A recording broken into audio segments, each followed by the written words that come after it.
What's going on, you guys? Today we're gonna be reacting to a video. It's called the Zodiac Killer Explained. I'm interested in like shit like this, like serial killers, cause I don't know why they do the shit they do and get pleasure from it. Like who gets pleasure from like catching bodies, bro? And it just interests me how they could do it like for pleasure, bro. Like that shit crazy. But yeah, without further ado, let's get into it. Content warning: blood, murder. On December 20th, 1968, 16-year-old Betty Lou Jensen and 17-year-old David Faraday were on their first date. Their plan was to stop at a If y'all have not seen the movie, watch that movie. Like, it's a pretty good movie. I'm pretty sure I know what's gonna happen. They both get smoked while like they're alone, like at a hill or something. Well, it's a good movie if you haven't watched Zodiac with Jake Gyllenhaal. local restaurant before driving out to Lake Herman Road, which was a well-known lover's lane. A few minutes after parking in a graveled area just off the side of Lake Herman Road, a man parked beside the couple's car, rolled down his window, and ordered them to exit their vehicle. When Betty and David refused, the man got out of his car and drew a .22 caliber pistol. Instead of immediately shooting the two teenagers, the man walked behind the couple's car and fired a bullet into their rear left wheel housing. His intention was to scare the couple and force them to herd to the left side of the vehicle. For like hurting them like animals is fucking crazy, bro.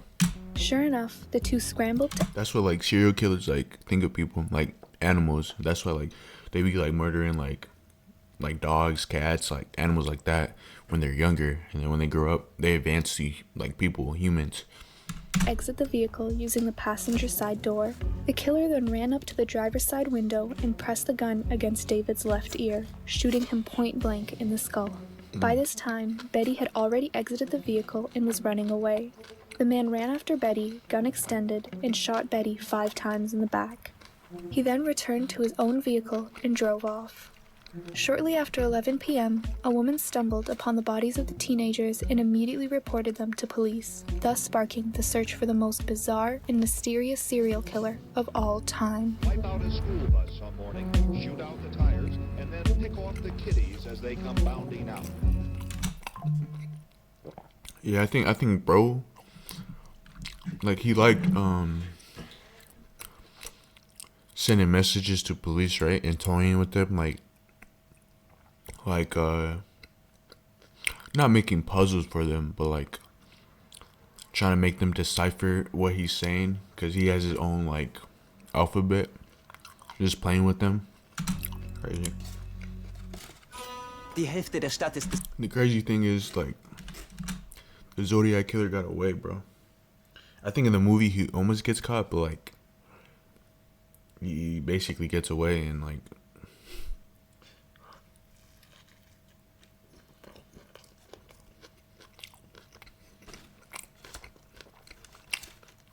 because Ted Bundy got caught, John Wayne Gacy got caught,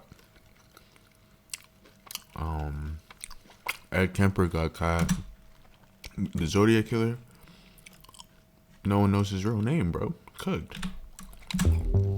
The Zodiac Killer is arguably one of the most notorious serial killers of the 20th century. Throughout the late 1960s and 70s, the Zodiac terrorized most of the larger San Francisco Shout out Cali. area with almost ritualistic murders, punctuating each murder with detailed letters describing exactly how he did it and mocking anyone who would try to catch him. These letters were sent to several newspapers and police departments that were investigating the cases, along with complicated codes and ciphers that are still being decoded to this day.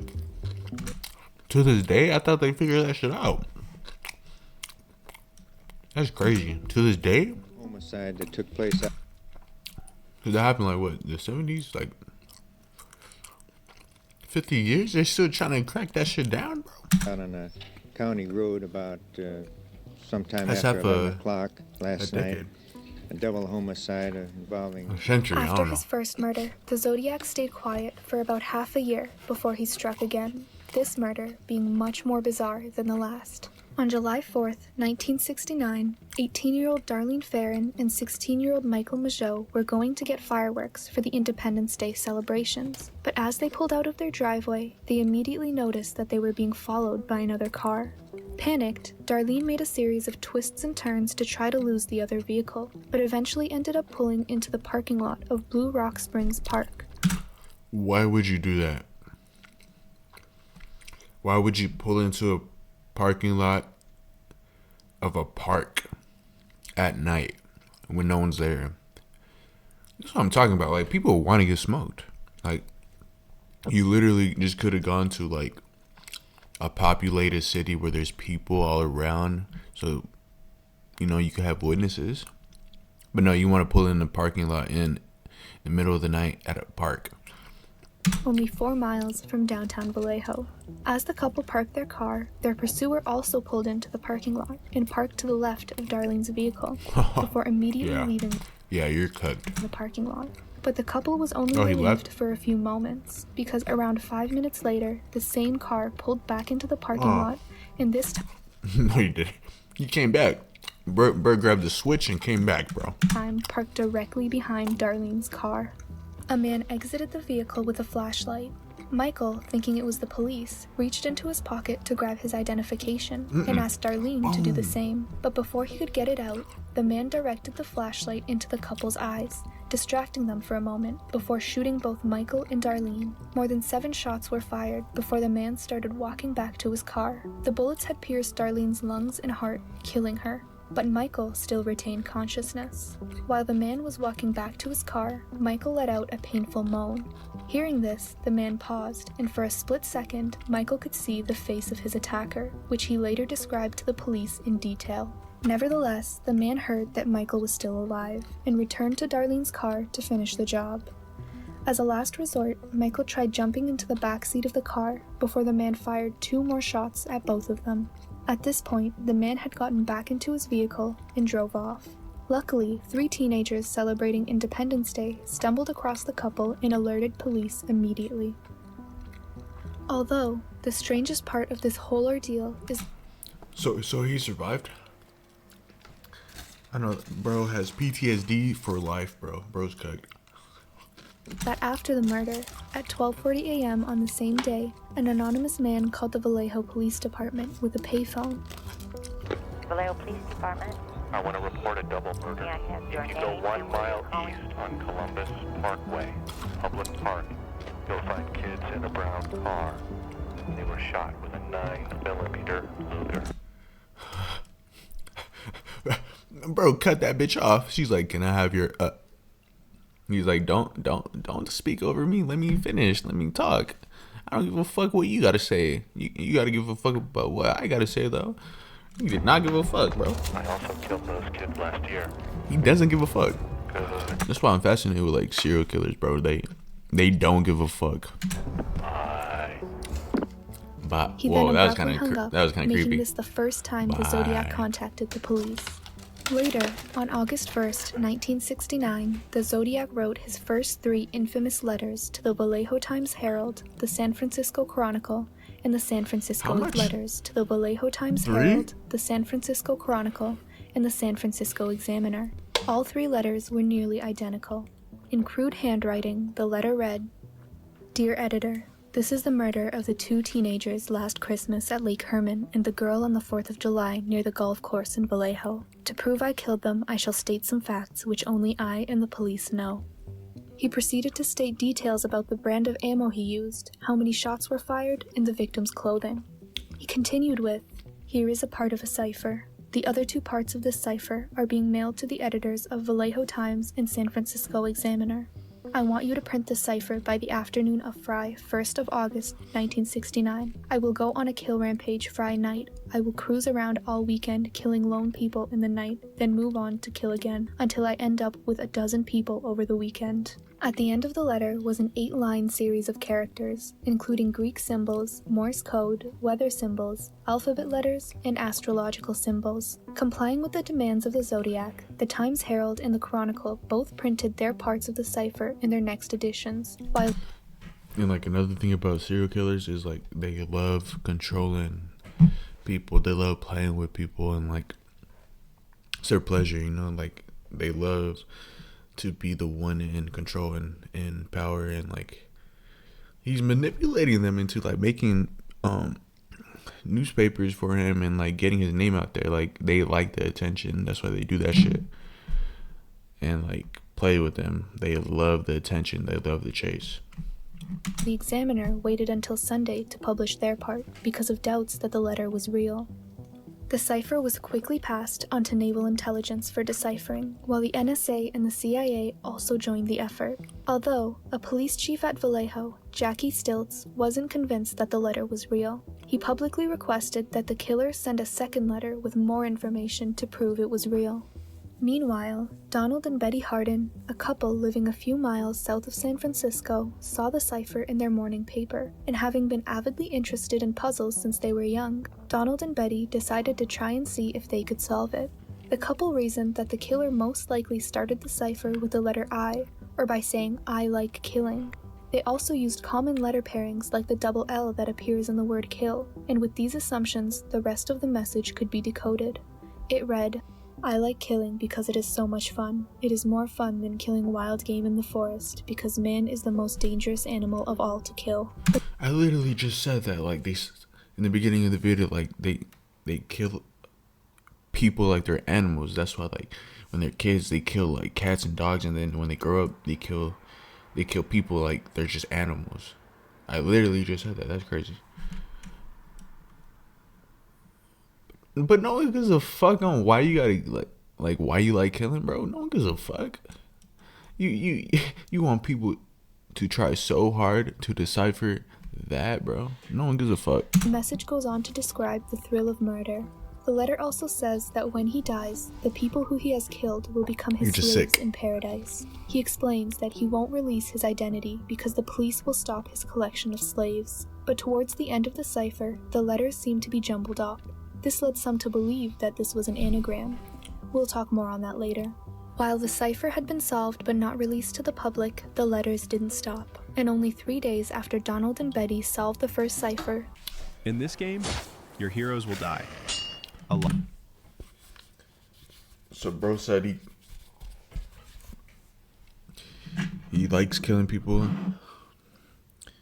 because it's fun, and it's like more fun than killing game in the forest. But he said he also wants to keep them as slaves for the afterlife.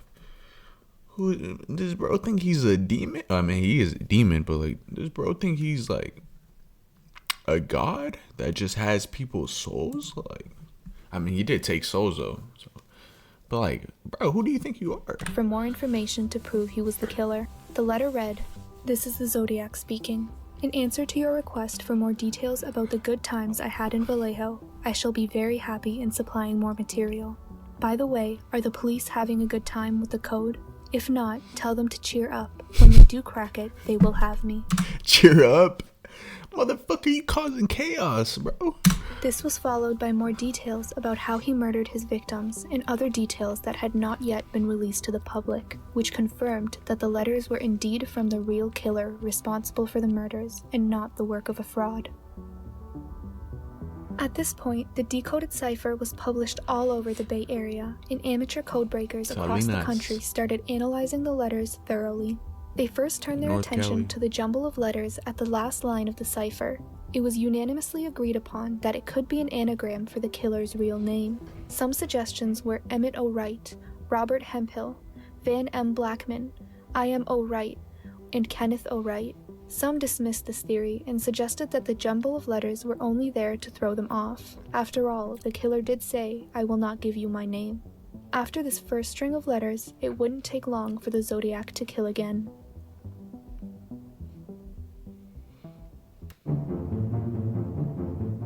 But he told me at that time that he had killed a guard getting out of a prison. And so I did take him as a killer. To me, a killer isn't a normal person, so I assumed at the time that something was wrong. But as far as a psychopath or... On September 27, 1969, college students Brian Hartnell and Cecilia Shepard No shit, killer's not a normal person, bro. were having a picnic at Lake Berryessa. when Cecilia noticed a man walking towards them. Cecilia mentioned it to Brian, but Brian dismissed it as nothing. And when she says, I see a man Oh, yeah, this is a scene from the movie, bro. That shit's fucked up. over there, what I'm Broad daylight. Bro walked down on him. He did not give a fuck. Broad daylight, bro. thinking is, if you look to the left of her, you can see those trees on that hill. That would be another picnic area. So seeing someone on that hill, would be of interest, but not of any great urgency. But seeing someone as close as her would obviously be some cause for concern. And so I'm continuing to talk, and then she says, he went behind a tree. And so he goes behind the tree where she is, and again, I'm thinking behind those trees over there. Minutes later, the man was within 20 feet from the couple when he drew a gun. He was wearing a black executioner-type hood with the zodiac symbol on his chest. Bro has his own marking, bro. Like he part of a tribe or some shit. Like, bro got creative with it. Like, The man pointed the gun. He demanded the couple's money and Come car on, bro. keys so he could drive to Mexico. Brian pulled his car keys and only 50 cents out of his pockets and handed them to the cloaked man. Brian later told police that the man pocketed the 50 cents and then tossed the car keys back to the couple, at which point the man put his gun back in the holster on his waist. The man told the couple that he was an escaped convict from Deer Lodge, Montana, and that he had killed a prison guard to escape. This came out since then, but he told me at that time that he had killed a guard getting out of a prison. And so oh, so he survived. Okay, so his girl got smoked. Just like the couple that was killed in the car, like the man survived, right? And the woman only died. And this time it's the same thing. Bro just loves stealing bitches away from their boyfriends, bro. I did take him as a killer. Let me not say bitches, woman, my bad. R.I.P. To me, a killer isn't a normal person, so I assumed at the time that something was wrong. He wanted our money. And I actually laughed at the moment because I told him, I says, I've only got 75 cents in my pocket. And I says, you're welcome to have it. But He's like, my bad, I'm broke. I'm broke as shit. if you need help, I'm sure He claimed that he had already stolen a car, I'm but it was, cooked. quote, too hot. After explaining himself, the man pulled out a 3-foot clothesline and instructed Cecilia to tie Brian's hands. After Brian was tied up, the man proceeded to tie up Cecilia's hands. At this point, Brian recalls the man saying, "I'm going to have to stab you people." He proceeded to stab Cecilia 10 times and Brian 6 times. After believing he had finished the job, the man left the scene and hiked 500 yards to the couple's car, and with a black felt-tip pen, he wrote on the car door, Vallejo, 12/20/68, September 27th, 69, 6:30, by knife. The couple, who were both still conscious, were found by a fisherman and his son and were taken to the hospital, and at 7:40 p.m. on the same day, much like the last murder, the Zodiac called in to the Napa County Sheriff's Office to report his crime. Napa Police Department. I want to report a murder. No. A double murder. Bro, why is he talking like that? Like, oh, it's an audio recreation. Okay, I was about to say. Bro's like talking like he in a movie, bro. They're 2 miles north of parking headquarters. They were in a white Volkswagen Carbon Ghia. Bro's breathing hard as shit. Cecilia like, calm later down. died from her wounds, but Brian You in character survived too to much. explain the ordeal to the police and press. By now, the police were starting to see similarities in the Zodiac's murders. 1. The Zodiac targeted young students, mostly couples. 2. The attacks all occurred on weekends, 2 near holidays. 3. The murders would usually take place at either dusk or night.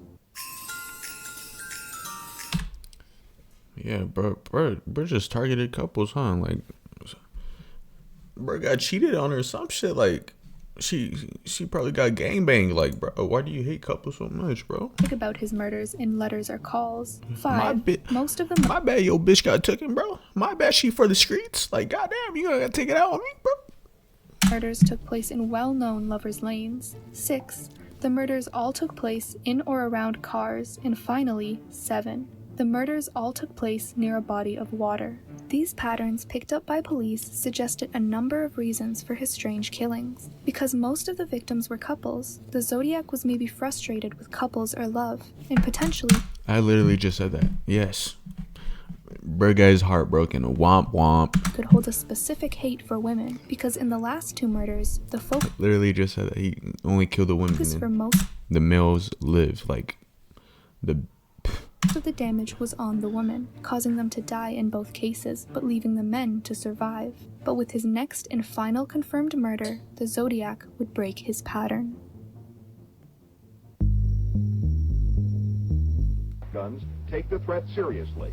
The psychotic killer has already murdered 5. 1 at a lover's lane near a lake just north of San Francisco. 3 others in nearby Vallejo. The latest, a taxi driver in San Francisco. The Zodiac killer seems to crave publicity.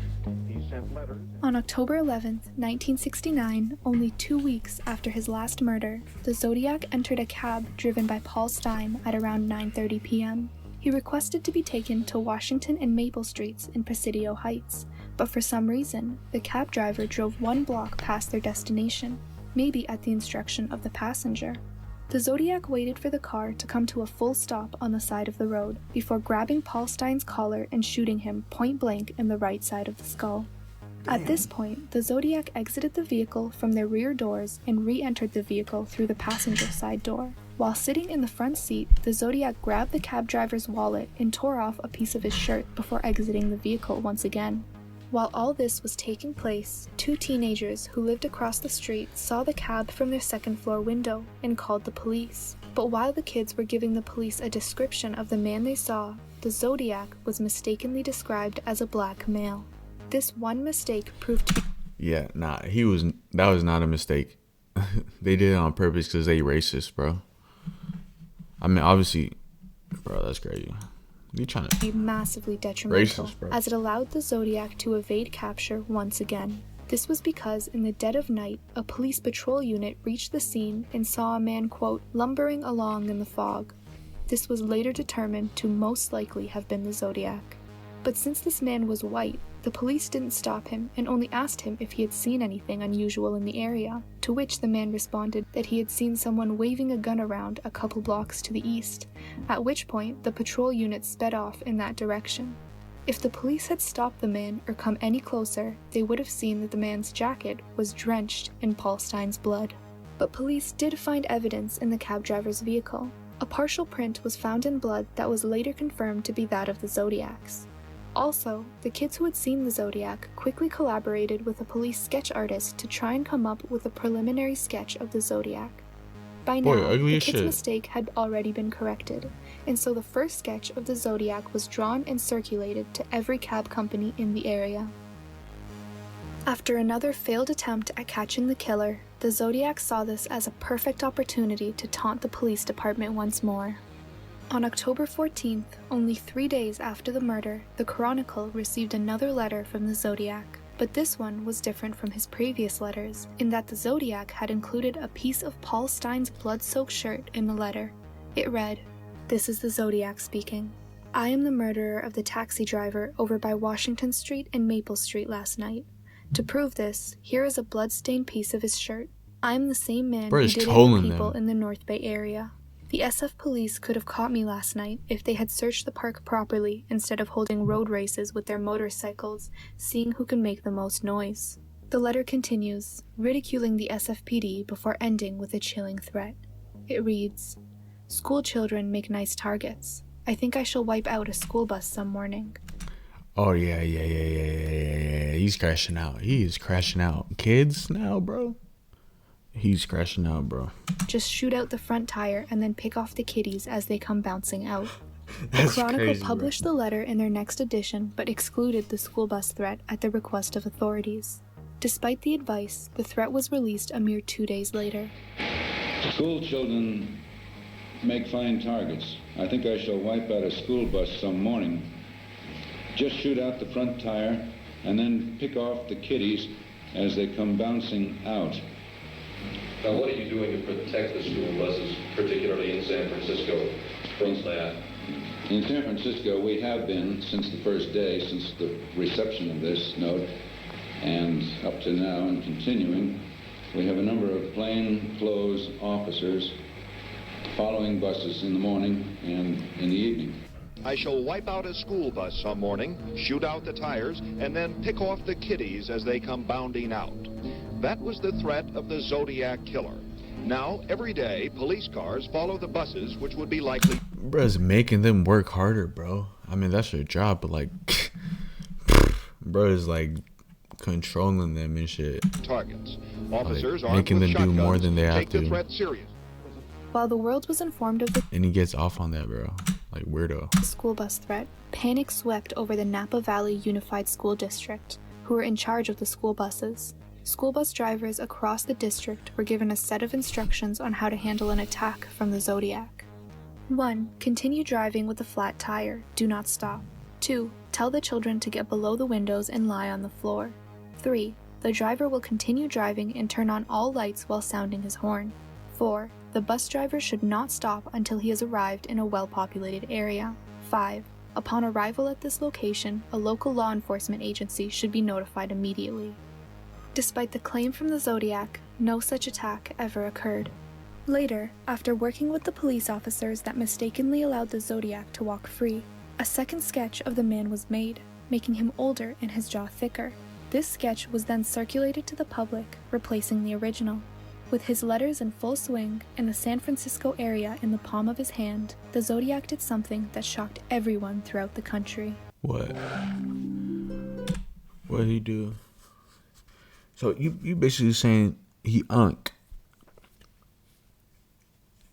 He a unk. Come on, unk.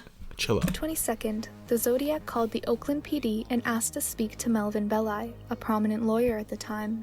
He said he wanted the lawyer to appear on a TV talk show so that the Zodiac could call in and talk to him on the air. The talk show the Zodiac was referring to was the Channel 7 talk show, which usually started at 7 a.m. but began half an hour early that day. After waiting for 40 minutes on the air for the Zodiac to call in, the telephone finally rang, but hung up almost immediately.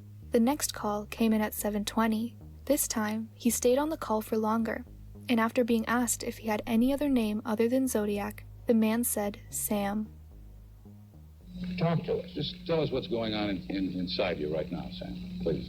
I have headaches. Right. How long have you had those headaches, Sam? I mean, a long time? Since I killed a kid. Well, was it before December that you had the headaches? Yes. Were you in service that you might have had an injury in service? Did you ever fall out of a tree or downstairs? Were you ever unconscious? I don't know. You don't remember. Does aspirin do you any good? No. You said, yeah, aspirin. Maybe try that. You dumbass motherfucker. Like, say he has headaches since he killed a kid. Like, bro, he's trying to be edgy, bro. You said no. Did you fall off your fucking head? You stupid motherfucker. Try aspirin. Doesn't do any good. Sam, no one gives a fuck. Sam, let me ask you this.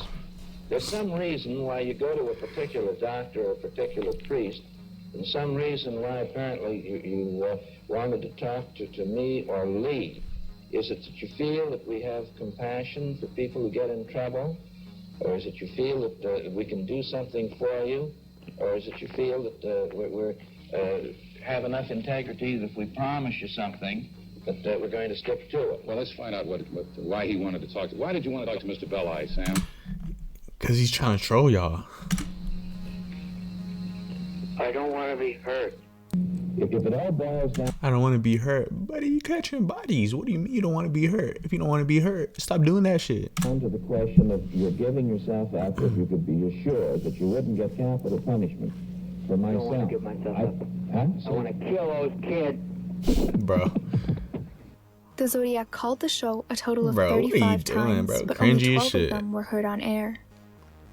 I want to But kill people were those still kids. hesitant on whether this caller The was fuck really up, the bro. I'll Zodiac. kill you. To confirm, the only 3 people who had ever heard the Zodiac's real voice, Nancy Slover, who was the telephone operator on duty when the Zodiac claimed responsibility for the murders, David Slate, who was the police officer who had seen the Zodiac the night of the cab driver murder, and Brian Hartnell, the survivor of the Lake Berryessa stabbing, were all brought in to verify the voice in the calls. All of them agreed that the voice they had heard was much deeper and older than the one in the calls. We try to give it to him. You both sound convinced that this is the man, but this is not. No, we're not convinced, really. I'm not convinced. I'm convinced this is a kook. So it was a fake, like a weirdo trying to be him. Well, I mean a sick man. Yeah, not a kook in the sense that he's perpetrating a hoax. Not necessarily. I listen to the program. My opinion, for what it's worth, my opinion is that this is no hoaxer, no prankster. The man on that show, I sincerely believe, has a problem, has a mental problem, but he may or may not have been the so-called Zodiac person. Further investigation discovered that the calls were actually made from the Napa State Hospital by a mental patient, effectively proving that the Zodiac was not the one making the calls. In the following weeks, the Zodiac would send 2 more letters boasting about 2 more murders. Woke up, trying to be, what's that Cardi song? Bruh, trying to be something he not, bro. Hear the bad news. You won't get the news for a while yet. P.S. Could you print this new cipher in your front page? I get awfully lonely when I'm ignored. So lonely I could do my thing. This letter also contained another cipher, and since his last one had been cracked in a day, the Zodiac decided to make this one considerably more challenging, now known as the Z340 cipher. This cipher remained unsolved for over 50 years, until a few weeks ago, an international group of 3 amateur codebreakers used computer software to finally crack the Z340 cipher. This cipher requires the letters to be substituted, read diagonally, rearranged, and flipped while also skipping certain words. It was due to the complex nature of this cipher that it remained unsolved for so long, but once it is finally decoded, it reads, "I hope you are having lots of fun in trying to catch me. That wasn't me on the TV show, which brings up a good point about me. I am not afraid of the gas chamber." The letter continues and says that he will have his slaves work for him in the afterlife, a belief that he expressed in his first letter back in 1969. Although the letter doesn't give us any clues as to who the Zodiac was, it does confirm that it was not the Zodiac who called into Melvin's show. Not only that, but it also confirms that the Zodiac keeps up with his own publicity and was in fact watching the show. So bro wants slaves to work for him when he's in paradise. Bro, you going to the pits of hell, bro. You're gonna be the slave for Lucifer, buddy. Like, what are you talking about? You're gonna have slaves? No. You're gonna be the slave. Second letter the Zodiac sent in 1969 read, "You're gonna be a prostitute, bro. You're gonna walk the blade. You're cooked." This is the Zodiac speaking. Up until the end of October, I have killed 7 people. I have grown rather angry with the police for their telling lies about me, so I shall change the way of collecting my slaves. I shall no longer announce to anyone when I commit my murders. They shall look like routine robberies, killings of anger, a few fake accidents, etc. The police shall never catch me because I have been too clever for them. The letter goes on to list some facts that the police departments got right and wrong. In a 7-page rant, the Zodiac states that the police sketch that was circulated is correct, but quote, "The rest of the time, I look entirely different." He also states that contrary to what the police say, he never left fingerprints at his murders. He says that he'd been leaving fake clues at his murders to, quote, "keep the cops happy." He then goes on to describe the moment where he got stopped by police after the cab murder. P.S. 2 cops pulled a goof about 3 minutes after I left the cab. I was walking down the hill to the park when this cop car pulled up and one of them called me over and asked me if I saw anyone acting suspicious or strange in the last 5 to 10 minutes. And I said yes, there was a man waving a gun and the cops peeled rubber and went around the corner. After he recapped his encounter with the police, the Zodiac wrote step-by-step instructions on how to create a bomb with household items. But the following sentence caught investigators' attention. The Zodiac writes, "What you do not know is whether the death machine is at the site or whether it is being stored in my basement for future use."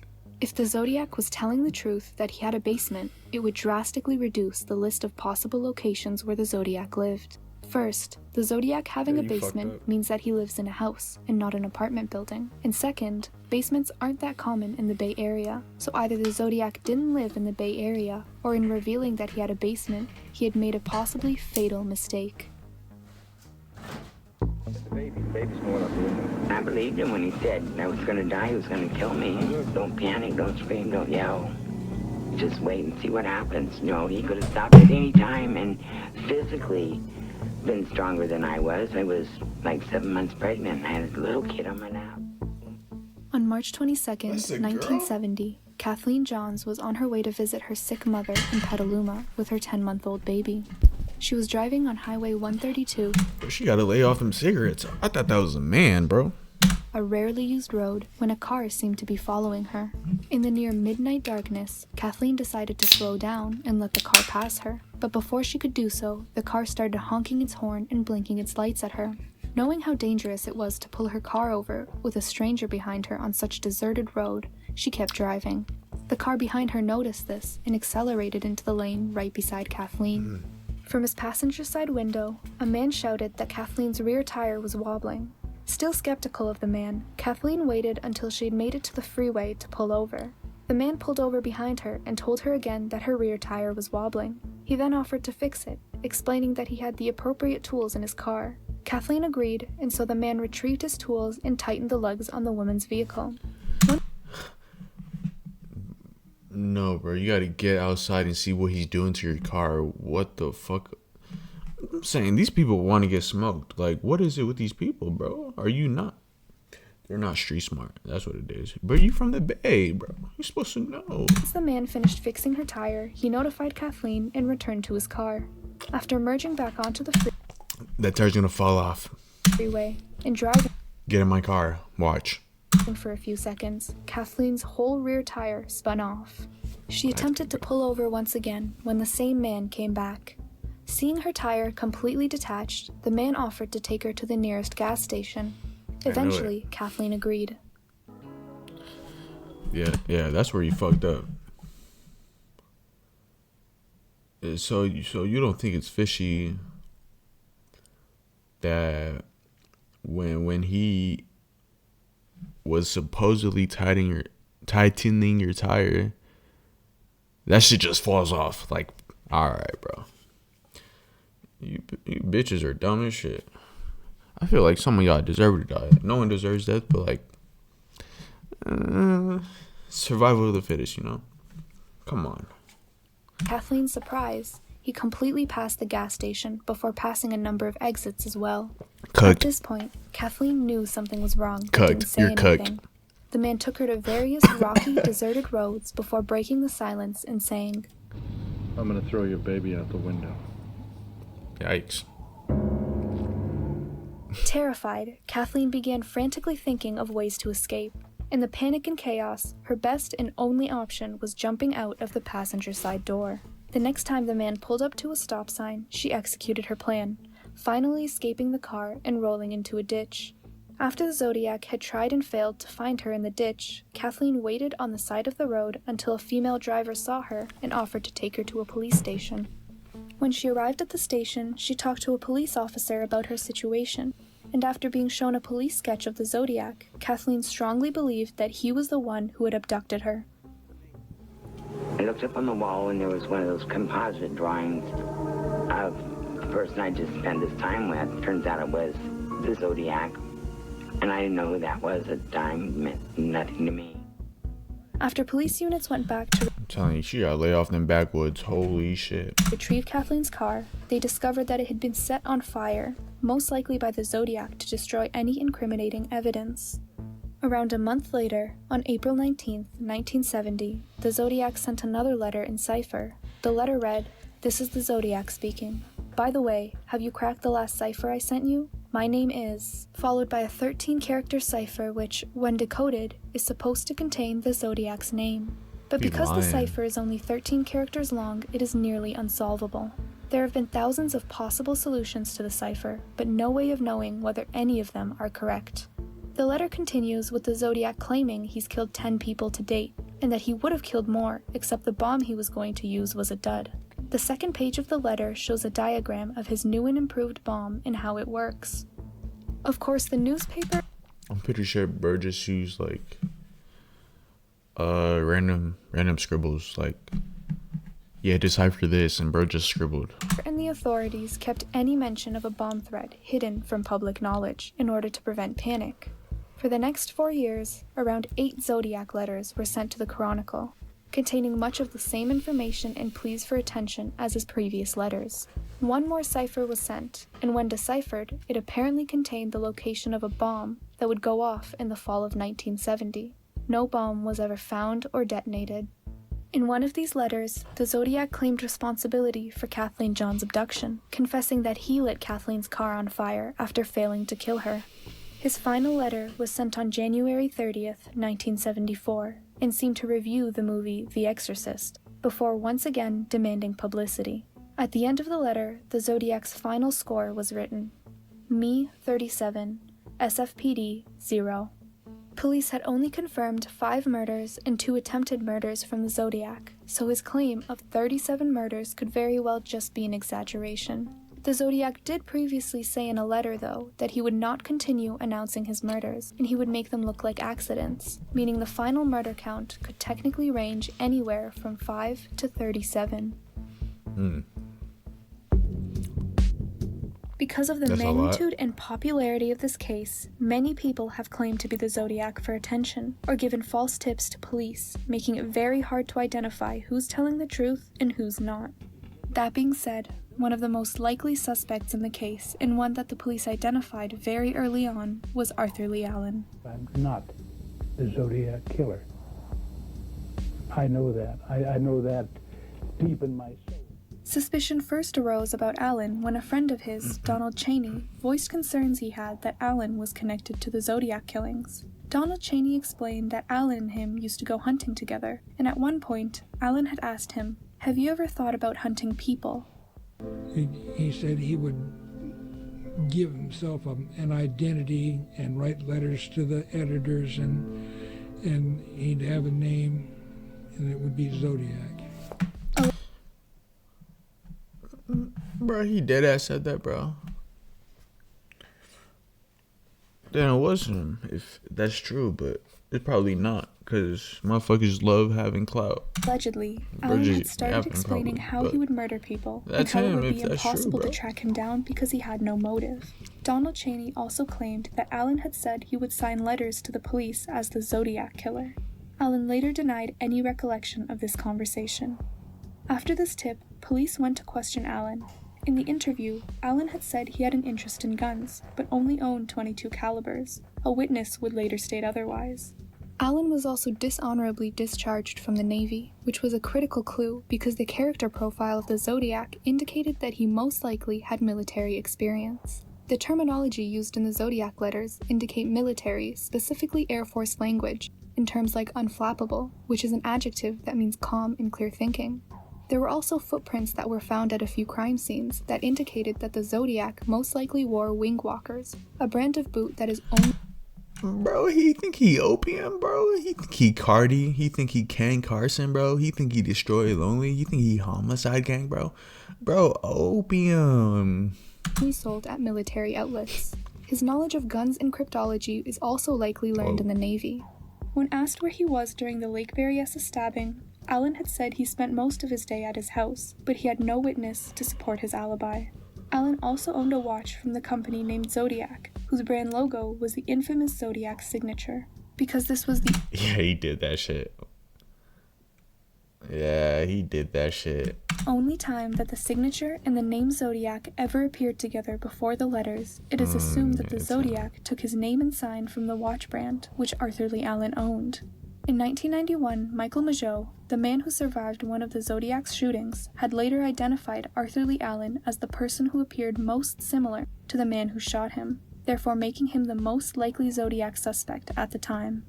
But despite the circumstantial evidence, fingerprint and handwriting analyses did not match between the Zodiac and Allen.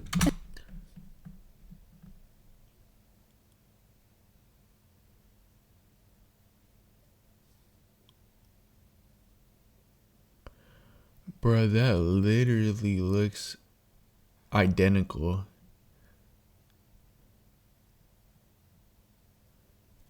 Obviously, he's gonna change up his handwriting.